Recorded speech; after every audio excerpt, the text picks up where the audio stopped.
पश्चिम बंगाल में हो रही हिंसा, ऐसा है कि हमसे थोड़ा समय मांगा गया है, तो वहाँ विधिक कार्रवाई जो है करने के लिए मुझे आश्वासन मिला है कि संविधान की रक्षा हर संभव में की जाएगी और वहाँ जांच की जा रही है। जो लोग जो है इस तरह से अनलीगल असंवैधानिक कदम उठाए हैं, तो हमने जो है तो 2 अक्टूबर 2021 तक के लिए समय दिया है। अगर 2 अक्टूबर 2021 तक भारत को यदि हिंदू राष्ट्र घोषित नहीं किया गया,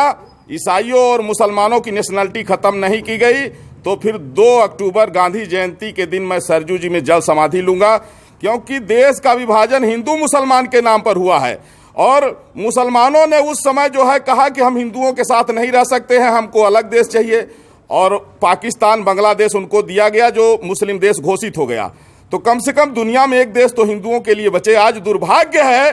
कि वेस्ट बंगाल में जितने यहाँ के मुसलमान हैं वो भी रोहिंग्याओं के साथ मिलकर के एक तरफ से हिंदुओं की हत्या कर रहे हैं, और उसी तरह जो है तो तमिलनाडु में हो रहा है, केरल में हो रहा है। जहाँ भी मुस्लिम आबादी ज़्यादा है उनको पाकिस्तान से प्रेम है, लेकिन हिंदू और हिंदुस्तान से नफरत है। ये हिंदू और हिंदुस्तान के वजूद को मिटाना चाहते हैं। इसलिए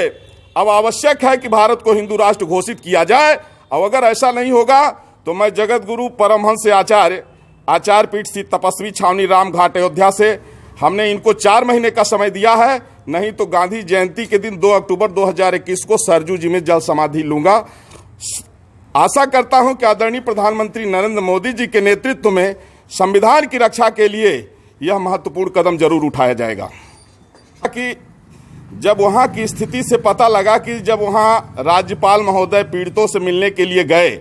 तो जिस तरह से वहाँ के मुस्लिम समुदाय ने, रोहिंग्याओं ने उनके साथ में जो बदसलूकी किया, इससे ये पता लग रहा है कि अब पूरे देश में मुसलमानों की नागरिकता समाप्त होनी चाहिए, भारत हिंदू राष्ट्र घोषित होना चाहिए। नहीं तो 13 बार भारत के बंटवारा हो चुका है और अब स्थिति में भारत नहीं है कि फिर से ये बंटवारा झेल सके। तो इसलिए राष्ट्र की एकता और अखंडता के लिए चाहे जान चले जाए, लेकिन मुसलमानों की नागरिकता समाप्त होनी चाहिए, भारत हिंदू राष्ट्र घोषित होना चाहिए, और इसके लिए हमने 4 महीने का समय दिया है। महाराज जी, अगर वो यहाँ शरणार्थी बन के रहेंगे, जब यहाँ पार्टीशन नहीं हो रहा था, हिंदुओं ने कहा कि नहीं हम भाई भाई हैं, मिल के रहेंगे, तो उस समय जो है 16 अगस्त 1946 को मुस्लिम लीग ने जिन्ना के कहने पर डायरेक्ट एक्शन डे का फरमान जारी किया, जिसमें कई लाख हिंदुओं, कई लाख सिखों की हत्या हुई थी, जिसको कलकत्ता किलिंग के नाम से जाना जाता है। तो जब वो देश बट गया, धर्म के नाम पर बटा, उनको अलग देश मिल गया, और पाकिस्तान बांग्लादेश में हिंदुओं की नेशनलिटी नहीं है, इसलिए हिंदुस्तान में इनकी नेशनलिटी खत्म होनी चाहिए। अगर इन्हें रहना है तो ये शरणार्थी बन के रहेंगे, लेकिन नागरिक बन के नहीं रहेंगे।